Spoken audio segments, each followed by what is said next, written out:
ડભોઈ તાલુકાના આમ આદમી પાર્ટીના દેડિયાપાડાના ધારાસભ્ય ચૈતર વસાવાનું વડોદરાથી આગમન થતા સ્થાનિક કાર્યકર્તાઓ અને સમર્થકોમાં ભારે ઉત્સાહ જોવા મળ્યો હતો અને તેઓનું આપ કાર્યકરો દ્વારા ભવ્ય સ્વાગત કરવામાં આવ્યું હતું। ધારાસભ્ય ચૈતર વસાવા નાંદોદી, ભાગોળ અને શ્રીનોર ચોકડી ખાતે પહોંચતા જ કાર્યકર્તાઓ તેમનું ઉષ્માભર્યું સ્વાગત કર્યું અને આ કાર્યક્રમમાં મેહુલભાઈ વસાવા, ભાવિનભાઈ પરમાર, મનોજભાઈ તડવી સહિત મોટી સંખ્યામાં આમ આદમી પાર્ટીના કાર્યકર્તાઓ અને આદિવાસી સમાજના અગ્રણીઓ ઉપસ્થિત રહ્યા હતા। તેમણે ધારાસભ્યને ફૂલહાર પહેરાવીને અને શાલ ઓઢાડીને તેમનું ભવ્ય સ્વાગત કર્યું હતું। આ સમયે સમગ્ર વાતાવરણ દેખો દેખો કોણ આયા, આદિવાસીઓ કા શેર આયાના નારાઓથી ગુંજી ઉઠ્યું હતું।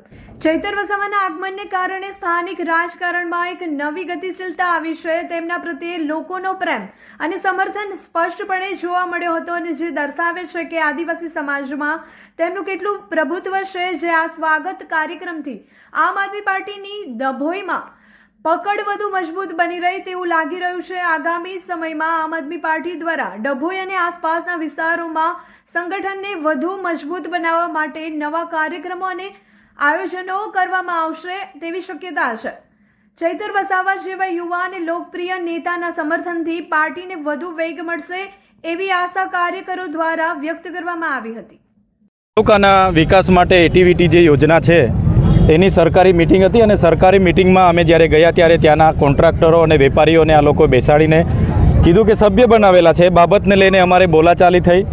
આવી સામાન્ય ઘટનામાં એ લોકોએ મેં અરજી આપી, તેના પર ગુનો નહીં દાખલ કરીને ભાજપના કેટલાક નેતાઓ અને આઈપીએસ અધિકારી પોલીસના ભેગા મળીને 307 જેવી ગંભીર કલમો લગાડીને મને જેલ, સેન્ટ્રલ જેલ વડોદરા ખાતે મોકલી આપવામાં આવ્યા હતા। આજે 80 દિવસ પછી નામદાર હાઈકોર્ટ દ્વારા મને જામીન મળ્યા છે, ત્યારે એનો સહજતાથી અમે સ્વીકાર કરીએ છીએ।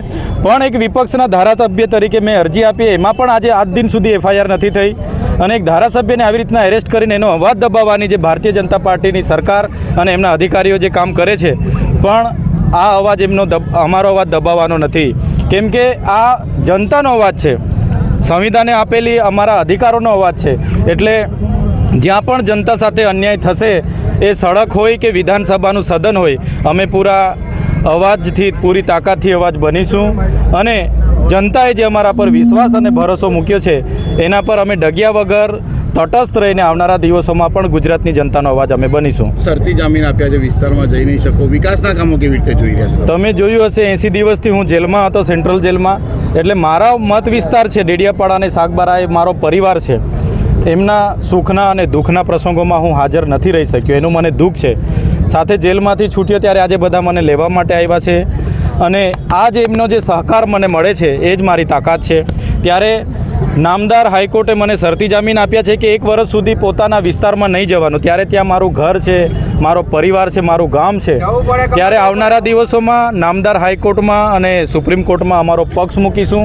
અમે નહીં જઈશું તો અમારા લોકોનો વિકાસ કઈ રીતના થશે? એટલે આ લોકોએ ખોટા એફિડેવિટો રજૂ કર્યા અને જે પ્રકારે હું મનરેગા ઉજાગર કૌભાંડો ઉજાગર કરું છું, જે પ્રકારે ટેટ પાસ ઉમેદવારોની વાત સરકારમાં મૂકું છું, પોસ્ટ મેટ્રિક શિષ્યવૃત્તિની માંગ સરકારમાં કરું છું, એવા ઘણા મુદ્દા ઉઠાવું છું, વિદ્યાર્થીઓના, ખેડૂતોના, મહિલાઓના। એટલે આ ભાજપની સરકારે ગમે તે પ્રકારે આને દબાવી દેવા માટે મને આ પ્રકારના ખોટા કેસો કરે છે। ત્યારે હું આવનારા દિવસોમાં, મને પૂરો ભરોસો છે, ન્યાય પ્રણાલિકાઓ પર ભરોસે છે, નામદાર હાઈકોર્ટ, સુપ્રીમ કોર્ટ મને મારી સાથે ન્યાય કરશે, સત્યનો વિજય થશે એવી મને પૂરી આશા અને ભરોસો છે। ડેડિયાપાડામાં નવા તાલુકાની હવે જાહેરાત કરવામાં આવી છે, કેવી રીતે જોઈ રહ્યા છો? કેટલું નુકસાન આમ આદમી પાર્ટીને? આવનારા દિવસોમાં તમે જોયું હશે, ગત વર્ષોમાં જ્યારે વિધાનસભાની ચૂંટણી હતી એમાં પણ મને ત્યાંના લોકોએ 43,000થી વધારે લીડ આપી છે। 1,04,343 મત મને મળ્યા છે। લોકસભામાં મારા જ મત વિસ્તારમાં 1,18,000 મત મને મળ્યા હતા, 60,000ની તો મારી લીડ હતી ને આજે તમે જોઈ શકો છો આ જનતાનો પ્રેમ છે। નહીં તો મને તો આ પોલીસ ક્યારની દબાવી દે, ભાજપ ક્યારનું મને એની હાથે લઈ લે, પણ આ જનતા મારી સાથે છે એટલે ક્યારે અમે દબાવવાના નથી। જે પણ તાલુકા છૂટા પડશે એનું સીમાંકન નક્કી થશે, અમે પણ કલેક્ટર અને એ સીમાંકનની સમિતિમાં ધારાસભ્ય તરીકે બેસીશું અને જનતાને ક્યાંય અન્યાય નહીં થાય એ અમારી ફરજ છે, ત્યારે અમે નિભાવીશું। છેલ્લો સવાલ, 80 દિવસ બહાર આવ્યા છો તમે જેલમાંથી, કેવી લાગણી, કેવો અહેસાસ? હવે જેલમાં હું 80 દિવસ હતો, જેલના નીતિ નિયમો એવા કડક હોય, જેલનું જમવાનું હોય, બહારની દુનિયા આખી ના હોય, મોબાઈલ ના હોય, કોન્ટેક્ટ ના હોય, સંપર્ક ના હોય, તો આજે જ્યારે નીકળ્યો છું તો ખરેખર મને મારા પરિવારને મળીને મારા બધા લોકોને મળીને થોડું સારું લાગ્યું છે અને જેલમાં રહીને માત્ર મેં મારા લોકોની ચિંતા કરી છે, મારું મનોબળ જ મેં મજબૂત કર્યું છે.